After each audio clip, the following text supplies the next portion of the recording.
Those side lunges are a leg exercise, sometimes used in warm-up, sometimes used in the middle of a workout.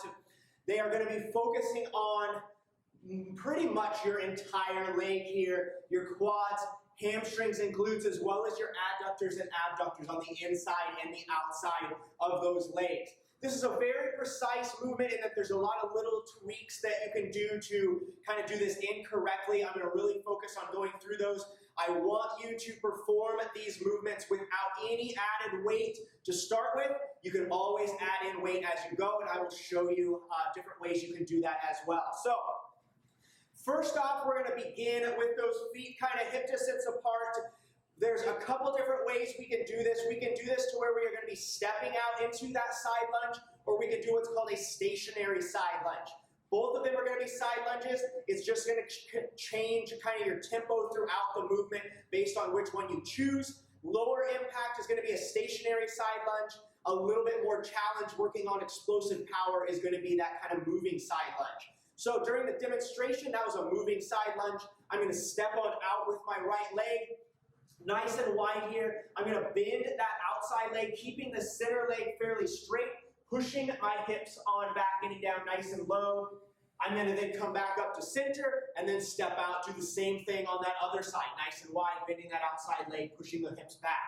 That is a moving side lunge. The stationary side lunge is going to be where I get in that wide position to start with, so nice and wide outside of shoulder width, and then I'm just going to be shifting from side to side that body mass, so moving over onto that right side, pushing those hips back, coming up to center, moving over onto that other side. So this is going to be the easier version. You can always start with a side lunge until you get comfortable with that, and then move into a moving side lunge. I'm showing them with body weight here. Like I said, that's where I want you to start until you get comfortable with that movement. Then you can always add in one dumbbell against the chest for this movement, or you can always have two dumbbells at the sides, and that's where one dumbbell is going to go on the outside of the leg, one dumbbell is going to go on the inside of the leg, alternating back and forth like this as well. You can do those with weights for those stationary side lunges, or for the moving side lunges. You can always do a sandbag, you can do a kettlebell, you can do any sort of added weight on that movement.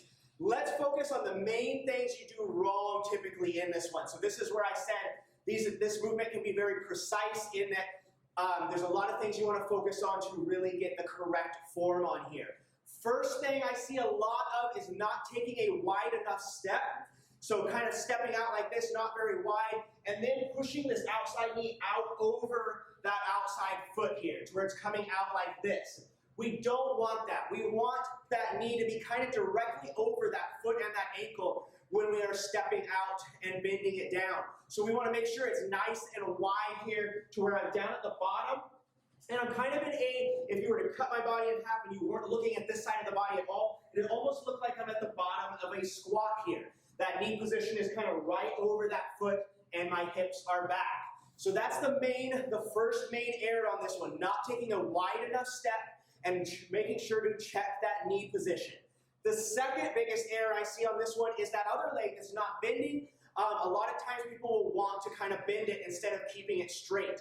This exercise gets a good stretch on the inside of those thighs, the inside of those hips.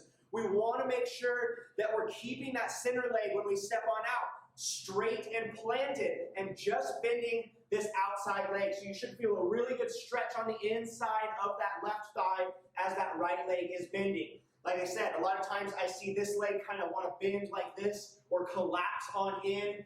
Focus on your form. Get used to it before you start to add any weight. We want to keep it nice and straight, and we want to focus on not letting it collapse on in. Another big thing I see on this one is not pushing the hips back. So I gave you a side view during that warm-up. I'm going to show you again.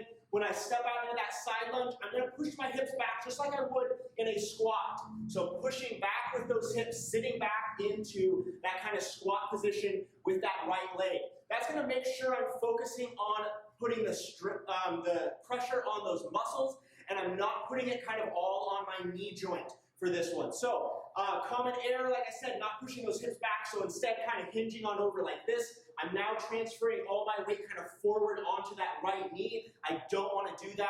I want to push back and engage my glutes and hamstrings in this movement. So those are the primary 3 things I see that are most common errors in this one. Again, not stepping wide enough. Also, not keeping that center leg straight, letting it kind of collapse in and bend. And then lastly, not pushing the hips back and getting down low in that stretch. So focus on those 3 things. Go through this movement, just body weight, no added weight.